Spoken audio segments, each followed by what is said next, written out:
अमृता प्रीतम और साहिल लुधियानवी की प्रेम कहानी, वो अफसाना जिसे अंजाम तक लाना मुमकिन ना हो।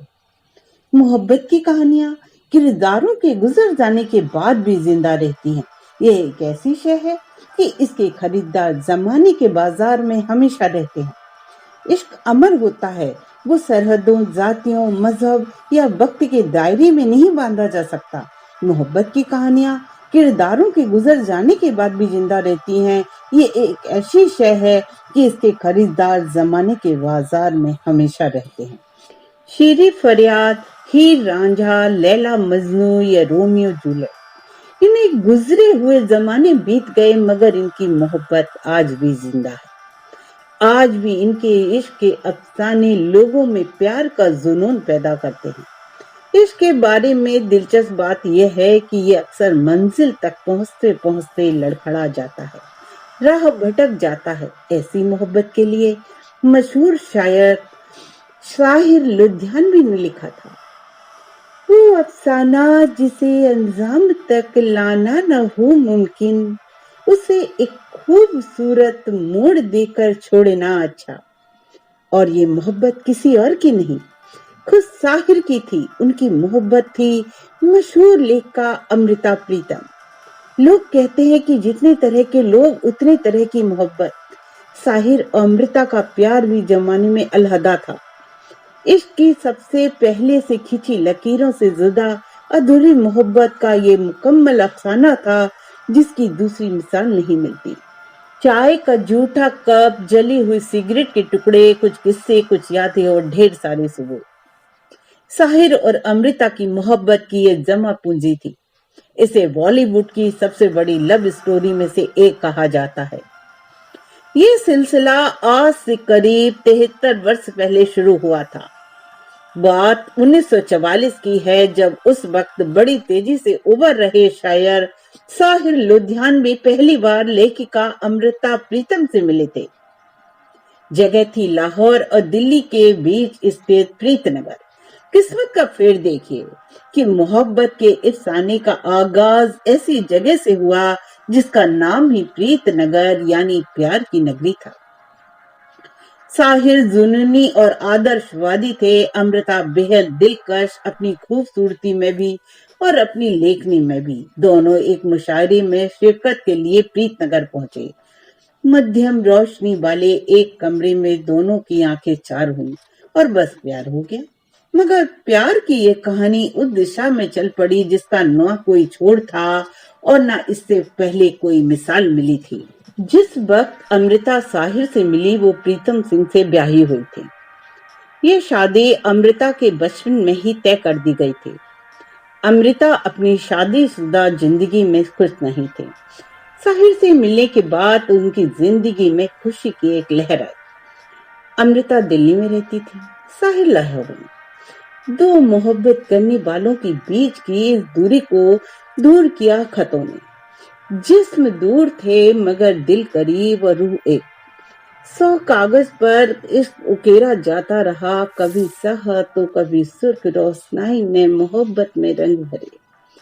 प्यार के पैगाम की लाहौर और दिल्ली के आमदो रफ्त रही। अमृता के खतों को पढ़े तो मालूम होता है कि वो साहिर के इश्क में दीवानी हो चुकी थी।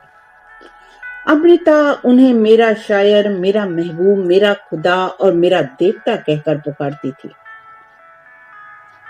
अमृता वो इकलौती महिला थी जो साहिल की शादी के लिए मना सकती थी। एक बार साहिल लुधियानवी ने अपनी माँ सरदार बेगम से कहा था, वो अमृता प्रीतम थी, वो आपकी बहू बन सकती थी।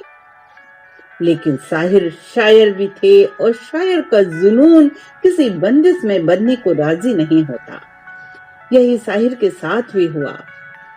उन्होंने अमृता से मोहब्बत तो की मगर अधूरी। वो दिलों के फासले तय नहीं करना चाहते थे। वो एक दूसरे को खत तो लिखते मगर दोनों की मुलाकात बमुश्किल ही होती थी और जब दोनों मिले तो खामोशी के साए में। अपनी आत्मकथा रसीदी टिकट में अमृता प्रीतम ने साहिर के साथ हुई मुलाकातों का जिक्र किया है। वो लिखती हैं कि जब हम मिलते थे तो जुबां खामोश रहती थी, नैन बोलते थे। दोनों बस एक टक एक दूसरे को देखा करते थे। इस दौरान साहिर लगातार सिगरेट पीते रहते। मुलाकात के बाद जब साहिर वहां से चले जाते तो अमृता अपने दीवाने के सिगरेट के टुकड़ों को लबों पर लगाकर अपने होठों पर उनके होठों की छुअन महसूस करने की कोशिश करती थी। अमृता, प्रीतम और साहिर की मोहब्बत की राह में कई रोड़े थे। एक वक्त था जब अमृता और साहिर दोनों लाहौर में रहा करते थे। फिर मुल्क तकसीम हो गया। अमृता अपने पति के साथ दिल्ली आ गई, साहिर मुंबई में रहने लगे। अमृता अपने प्यार के लिए शादी तोड़ने को तैयार थी। बाद में वो अपने पति से अलग भी हो गई। दिल्ली में एक लेखिका के तौर पर वो अपनी पोजीशन और शोहरत को भी साहिर का कुर्बान करना को तैयार थी। साहिर ने अमृता को जहन में रखकर न जाने कितनी नज़्में, कितने गीत, कितने शेर और कितनी गजलें लिखी। वहीं अमृता प्रीतम ने भी अपनी आत्मकथा रसीदी टिकट में खुलकर साहिर के इश्क का इजहार किया है।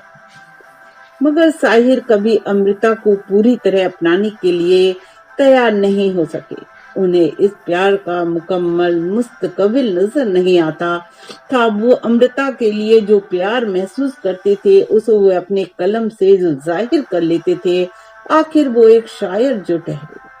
उस दौर में साहिर तमाम सामाजिक और सियासी मसलों पर जमकर लिखा करते थे। इश्किया शायरियों का नंबर बाद में आता था।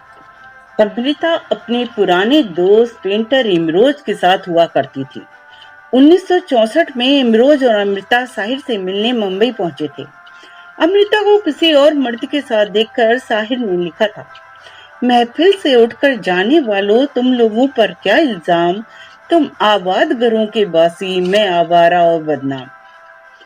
अमृता के साथ अपने रिश्ते में साहिर ने खुद को लिटे पिटे हारे हुए आशिक के तौर पर पेश किया था। मगर मोहब्बत का ये सिलसिला उस वक्त टूट गया जब साहिर 1960 में गायिका सुधा मल्होत्रा पर फिदा हो गए थे। जिस वक्त अमृता से प्यार का किस्सा तमाम हुआ, उस वक्त साहिर के दिल में क्या चल रहा था यह कहना मुश्किल है, क्योंकि साहिर खुलकर बोलने के आदी नहीं थे, जबकि वो अक्सर महिलाओं की तरफ आकर्षित हो जाते थे, लेकिन वो कभी खुलकर हाले दिल कह नहीं पाते थे। जब साहिर और अमृता के बीच इश्क उरूज पर था तो अमृता ने एक कहानी लिखी। इसमें उन्होंने साहिर से अपनी पहली मुलाकात का जिक्र किया था। अमृता को उम्मीद थी कि साहिर इस बारे में जवाब से नहीं तो कलम से कुछ बोलेंगे, मगर साहिर तो साहिर थे, वो खामोश ही रहे। ना तो उन्होंने पहले दोस्तों से कुछ कहा और कुछ न लिखा।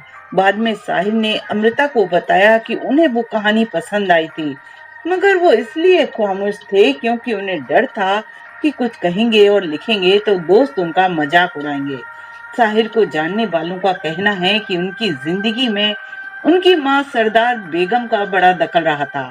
औरतों से उनके रिश्ते सरदार बेगम के असर के कारण हिसाब से तय होते थे। सरदार बेगम ने अपने पति को छोड़कर अकेले ही साहिर की परवरिश की थी।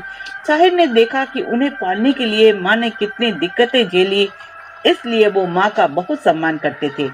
साहिर औरतों के साथ स्थायी रिश्ते में बंधने से डरते थे।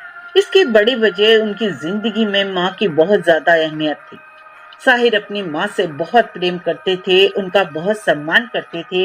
इसी वजह से वो किसी और औरत को ज्यादा तवज्जो नहीं दे पाते थे।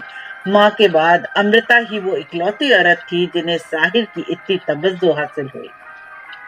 अमृता के इश्क का खात्मा साहिर के सुधा मल्होत्रा की तरफ झुकाव से हुआ, मगर वो कभी अमृता को दिल से निकाल नहीं पाए।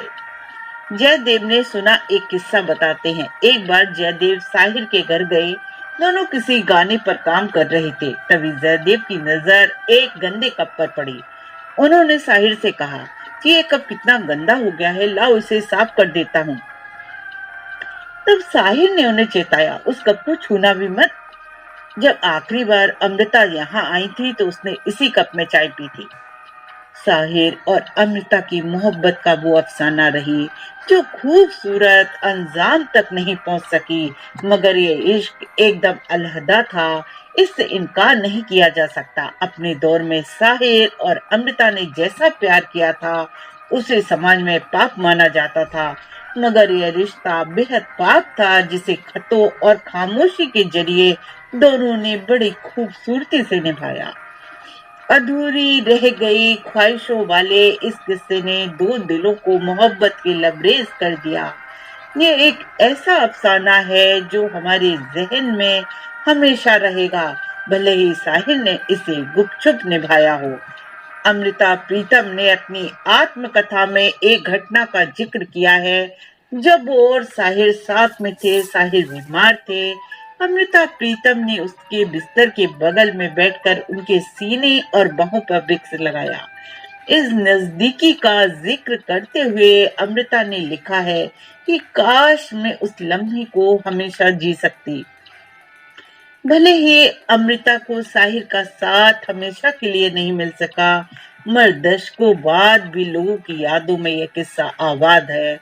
और जो कहीं साहिर उन यादों से टकरा जाते तो शायद यही कहते, किस दर्जा दिल शिकन थे मोहब्बत के हाथ से, हम जिंदगी में फिर कोई अरमा ना कर सके।